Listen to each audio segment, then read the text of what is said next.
Okay, so picking up right where we left off in the last video, I said that we're going to add some controls to prevent him from moving diagonal, because in the original game you couldn't, and it really kind of makes him too mobile for this type of game.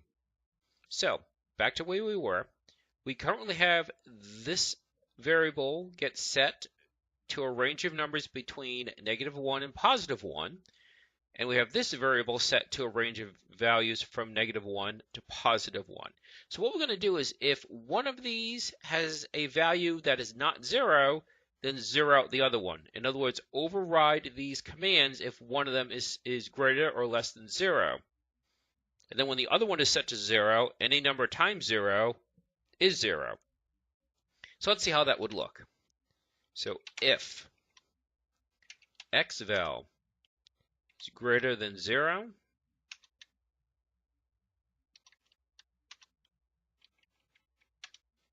then yval is equal to 0. Just copy this and then make two tweaks to it. So if yval is greater than 0, then xval is greater than 0. So first it's going to check to see if you're moving horizontally. If you're not, then it's going to check to see if you're moving vertically. And if you are, then it's going to override it. So depending on which one it checks, depends on which one will occur. So let's now copy both of these.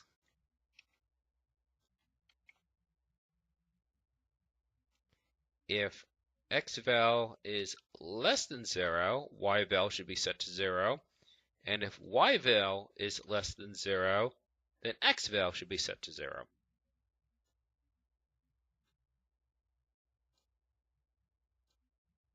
And let's run it. Now, obviously you can't see what I'm doing on the controller, but I'm trying to go diagonal and it just isn't happening. You can see I'm moving up, left, down, right, but I'm not actually moving in a diagonal direction anymore. So just like that, we were able to stop the diagonals. So just by saying, okay, if one has a value that's not 0, wipe out the other one. Override what's being done with the input.getAccess statement. Now we said we don't want him to be able to go past the borders. So right now, you got this space up here. Once he reaches the top, he really shouldn't be able to walk around. Well, he can walk left and right, but he shouldn't go up. Likewise, we really want to stop him from being able to go off the side. So we need to set borders into place. So what we're going to do is we're going to set up some collider boxes. They will be invisible because they're not going to have any sprites. And when your character collides with a collider box, then it will no longer, it won't move any further. So we have to tweak one thing. So right now, actually, he's not a trigger, so we should be okay. I was thinking that we'd set him to a trigger. We did not. So what we're going to do is we're going to, and it is possible that maybe he was a trigger at one point because I did have to splice this series a couple times because I was kind of just winging this. I really didn't plan it out too much in advance. So he should not be a trigger. So get object, create empty. We'll call this left border. We'll take that, add component, physics 2D, box collider. So there's the square. We'll move this to the left. And this rectangle, I don't know if I mentioned it, but that's the view of the camera. And so anything within this rectangle is the play view when you're playing the game. So see how this like straddles the left border? So that means this is happening off screen anyways. So the collider box really doesn't have to be this big, but it does. Again, this kind of game, that overlap doesn't make a difference. So we've got the left border selected, and here's the box collider. So you can just manually increase this, like make it, say, 8. It's probably not quite enough. 9, you can do fractions, decimals. So push that down. Now we'll copy that, paste that, call it right border, move it over,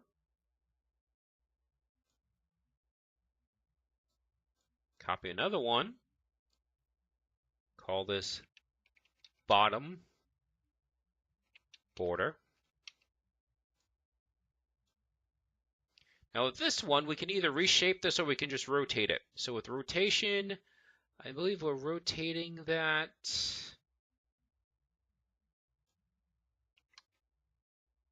Nope. I think that's on the Z-axis because you're rotating it with the axis that's pointing towards the screen. Yep. All right. So this one, we are going to have to increase its size. So this needs to become 12. And it's important to note that even though this is going left and right, since the object rotated, this is relative to the object, not relative to the environment. So in other words, this is still the y-axis even though it's been rotated.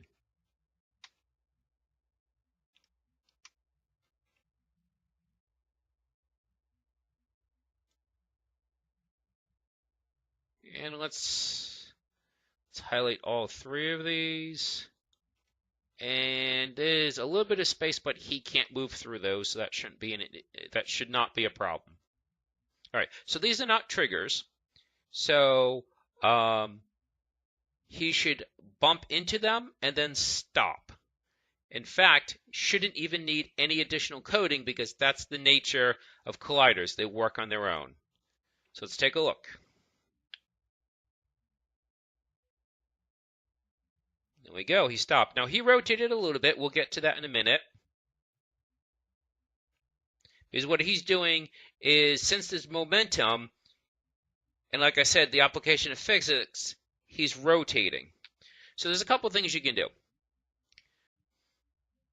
So a bunch of ways we can do this. You could say, remove the polygon collider, replace it with a box collider, and just try to shrink it down, but you'd still have dead space issues. So what you can do is you can constrain the rotation. So when you saw him rotating like that, that was the Z-axis that he was rotating on. So what you can do is in the rigid body, go to constraints. Because again, the rigid body is the component that gives it physics. Freeze rotation Z. That should alone take care of it. So let's move the character. And sure enough, he stopped and did not rotate.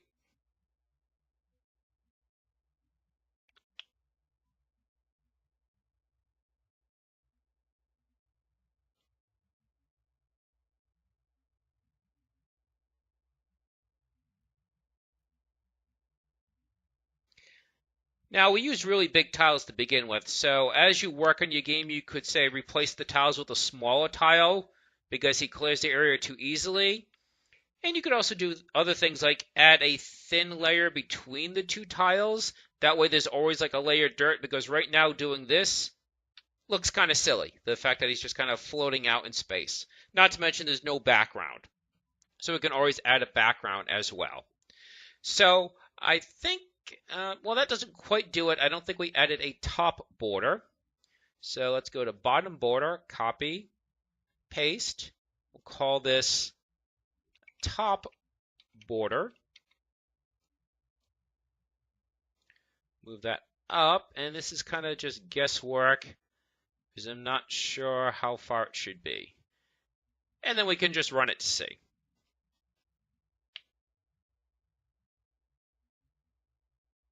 Actually, that was just about right the first time.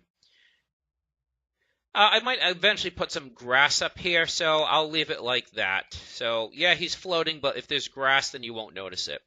So let's take care of the background. So let's use the same dirt. We will drag and drop that into the area. We'll make the color be a really dark color. We'll set the order and layer to -1. That way it's behind everything else. We will call this BG dirt because it's the background dirt. Drag and drop it there. So it's a prefab. Make the game flow, so the GM object, be aware of it using the same method. So public transform dirt BG OBJ. Save it. Click on the GM object. There's the new object. Put it there. And now we just need to have it get drawn as well. So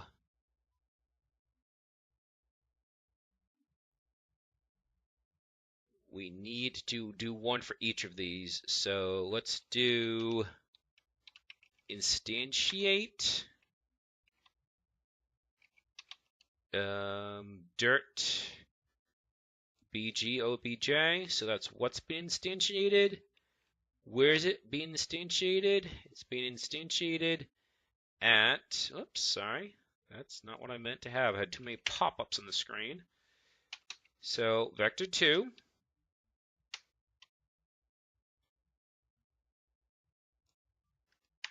Sorry about that. Pop-up crazy. Dirt BG OBJ, comma, not period, new vector 2, and then XPOS, and then we need it at comma 3, comma, and just like the other ones, we're using its own rotation. So dirt BG OBJ dot rotation. So it is using its own rotation. Now we need this for each and every background.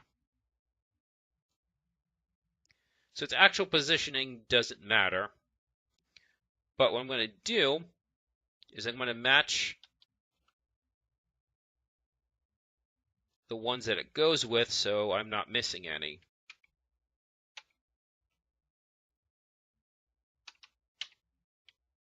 Okay.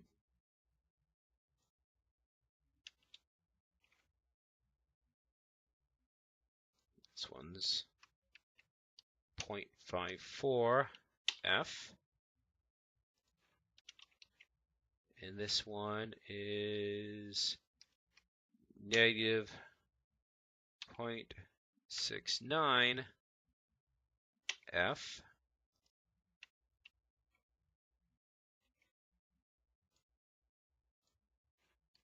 Negative 1.92 F.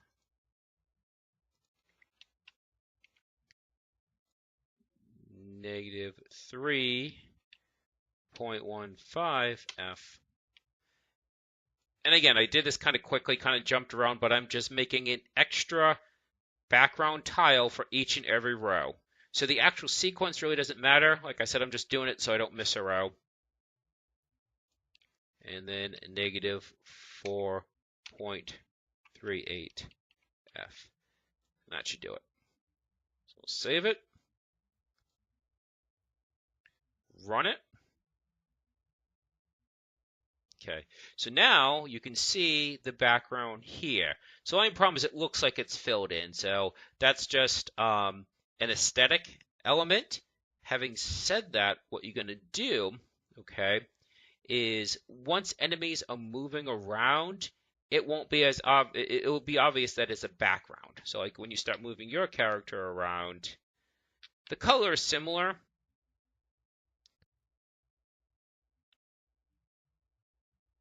but obviously on the other ones not as much.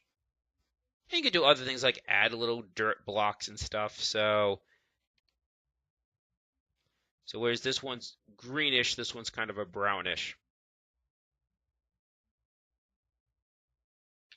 So let's try just the opposite. Rather than have it be really dark, let's have it be really, really light, like more like a gray. There we go.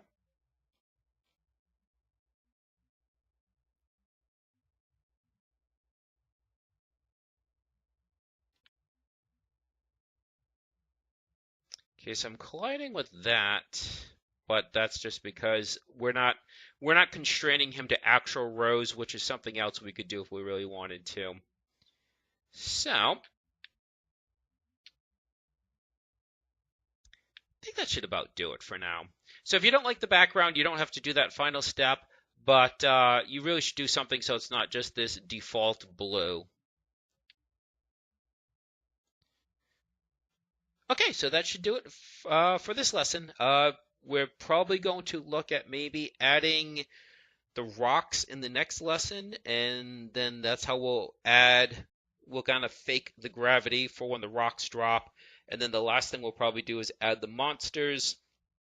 That way, we then handle the more complex stuff, such as pathing and getting them to pursue you. All right, that should do it.